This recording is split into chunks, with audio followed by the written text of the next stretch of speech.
కరీంనగర్ జిల్లాలో వడ్లు మొక్కజొన్న పంటలను తక్షణమే కొనుగోలు చేయాలని డిమాండ్ చేస్తూ కలెక్టరేట్ ఎదుట బీజేపీ ఆందోళన నిర్వహించింది.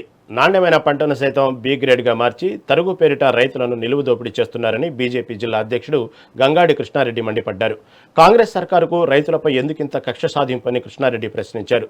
ప్రతి గింజను కొనుగోలు చేయాల్సిన బాధ్యత రాష్ట్ర ప్రభుత్వానిదేనని స్పష్టం చేశారు.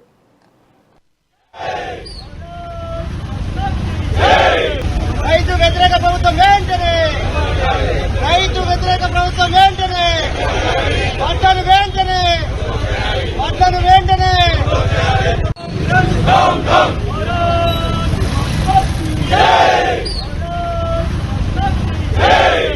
రైతు వ్యతిరేక ప్రభుత్వం వెంటనే, రైతు వ్యతిరేక ప్రభుత్వం వెంటనే, పంటలు వెంటనే, పంటలు వెంటనే.